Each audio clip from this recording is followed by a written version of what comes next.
welcome to week 1. This week we're going to talk about how you can set a SMART goal so you can be successful each week with Feel Great in 8.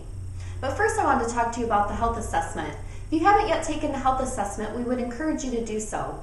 And what that is a questionnaire of about 50 questions regarding different areas of health and wellness in your life and how you're doing those things currently. At the end of that questionnaire, it's going to give you a comprehensive printout on those things that you're doing well in and those areas that you may need some improvements on. That really is going to help you when you think about setting your long-term goal. And again, we encourage you to really think about long-term, what is it that you would like to do to be successful, to become healthier, to have a little bit better wellness into your life. For me, long-term is a year, so I like to take each year at a time. Other people, it may be 5 years, it may be 3 years. That's completely up to you and that's individual. But again, using that health assessment printout is really going to help you focus into what area you should concentrate on first. Another thing we'd really like you to think about during this week is motivation. What's going to motivate you to get through to your long-term goal? If you want to lose 20 pounds and it's going to maybe take a year, what's going to keep you going? Is it going to be a family member? Is it going to be, a personal goal, family history? For me, to keep me exercising is my daughter. She's 3, and when I'm on the treadmill or doing push-ups, she's right there with me. And I think that's a great gift that I can give to her, and so she doesn't have to work on it on a daily basis like I do. It's just something that she'll do. For me, for long-term motivation before, it was always in my youth, the vanity and aesthetics. I grew up as a dancer, so I always wanted to be really fit and lean for that kind of thing.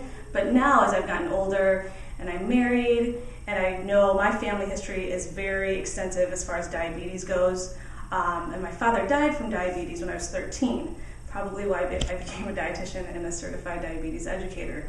But thinking about, staying healthy for those purposes, so when I do have a family, and for my husband, I just got married, we can be healthy together and live for a very long time.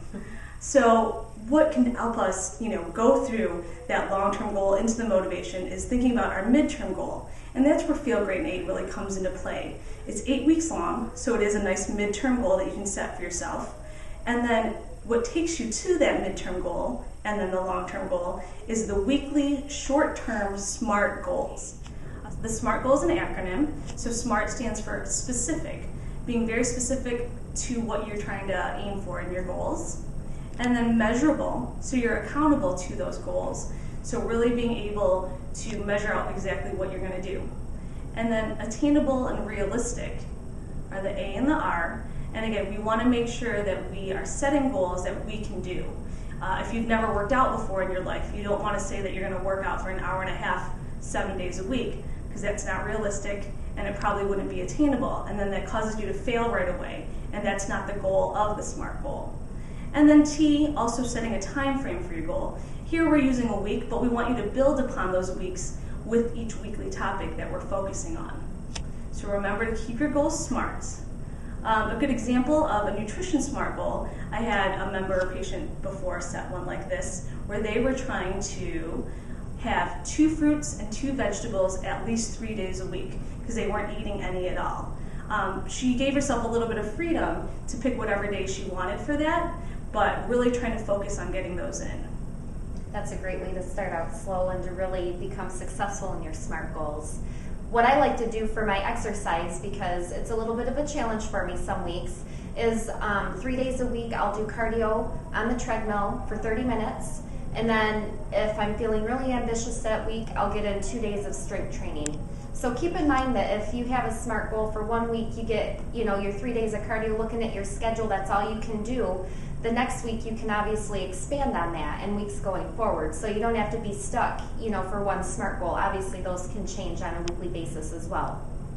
So keep up the great work. Really think about what motivates you long-term and short-term, how we can help you and Feel Great in 8 these next weeks.